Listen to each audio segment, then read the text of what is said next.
ನಮಸ್ತೆ friends, welcome to our channel. Friends, ಮಂಗಳವಾರ ಬೆಳಗ್ಗೆ ಇದು ಟಿಫನ್ಗೆ ಚಪಾತಿ ಮಾಡಿ ಆಲೂ ಕುರ್ಮಾ ಮಾಡ್ತಾಯಿದ್ದೀನಿ. ಇದಕ್ಕೆ ನಾನು 3 ಈರುಳ್ಳಿ, ಟೊಮೆಟೊ, 3 ಹಸಿಮೆಣ್ಸಿಕಾಯಿ ಇದನ್ನೆಲ್ಲ ಬ್ಲೆಂಡರಲ್ಲಿ ಬ್ಲೆಂಡ್ ಮಾಡಿ ಇಟ್ಕೊಂಡೆ. ತುಂಬ ನೈಸಾಗಿ ಬರುತ್ತೆ, ತುಂಬ ಚೆನ್ನಾಗಿತ್ತು. ನನಗಂತೂ ಅಗಾರೋ ಬ್ರ್ಯಾಂಡ್ದಂತೂ ತುಂಬ ಹಿಡಿಸ್ಬಿಡ್ತು. ಸರಿ, ಎಲ್ಲ ಒಗ್ಗರಣೆ ಹಾಕ್ಕೊಂಡೆ. ಆಲೂ ಒಂದು 4 ಆಲೂ ಕುಕ್ಕರಲ್ಲಿ ಕೂಗಿಸ್ಕೊಂಡು ನಾನು ಮ್ಯಾಶ್ ಮಾಡಿ ಇಟ್ಕೊಂಡಿದ್ದೀನಿ ಆಲೂನ. ಗರಂ ಮಸಾಲ 1 ಸ್ಪೂನು, ಧನಿಯಾ ಪೌಡ್ರ್ 1 ಸ್ಪೂನು, 1/4 ಟೀ ಸ್ಪೂನ್ ಅರಿಶಿನ, ರುಚಿಗೆ ತಕ್ಕಷ್ಟು ಉಪ್ಪು, ಇಷ್ಟು ಒಗ್ಗರಣೆ ಹಾಕ್ಕೊಂಡು ಉಪ್ಪು ಖಾರ ಎಲ್ಲ ಅದಕ್ಕೆ ಮಿಕ್ಸ್ ಮಾಡ್ಕೊಂಡ್ಬಿಟ್ಟು ನೀರು ಸ್ವಲ್ಪ ಹಾಕಿ ಚೆನ್ನಾಗಿ ಒಂದು ಕುದಿ ಬರಬೇಕು, ಉಪ್ಪು ಖಾರ ಹಿಡಿಬೇಕು. ಆಮೇಲೆ ನಾವು ಏನು ಮ್ಯಾಶ್ ಮಾಡಿಟ್ಕೊಂಡಿದ್ವೋ ಆಲೂನ ಅದಕ್ಕೆ ಹಾಕಿ ಚೆನ್ನಾಗಿ ಸ್ವಲ್ಪ ಹೊತ್ತು ಬಾಯ್ಲ್ ಮಾಡ್ಕೋಬೇಕು, ಒಂದು 5 ನಿಮಿಷ.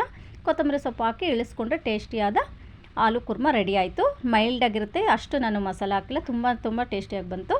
ಚಪಾತಿನೂ ರೆಡಿ ಆಯಿತು ಫ್ರೆಂಡ್ಸ್. ಚಪಾತಿನೂ ಚೆನ್ನಾಗಿ ಬಂತು. ಕುರ್ಮಾಗೂ ಚಪಾತಿಗಂತೂ ಅಷ್ಟು ಚೆನ್ನಾಗಿತ್ತು ಕಾಂಬಿನೇಷನ್ನು. ನೀವು ಒಂದ್ಸಲ ಟ್ರೈ ಮಾಡಿ ನೋಡಿ. ಇದು ಫ್ರೆಂಡ್ಸ್, ಮಂಗಳವಾರ ಬೆಳಗ್ಗೆ ಟಿಫನ್ಗೆ ನಾವು ಎಷ್ಟು ಖುಷಿಯಿಂದ ಸ್ಟವ್ ಹತ್ರ ಹೋಗಿ ಅಡುಗೆ ಮಾಡ್ತೀವೋ ಅಷ್ಟು ಟೇಸ್ಟಾಗಿರುತ್ತೆ. Thank you friends. See you next vlog.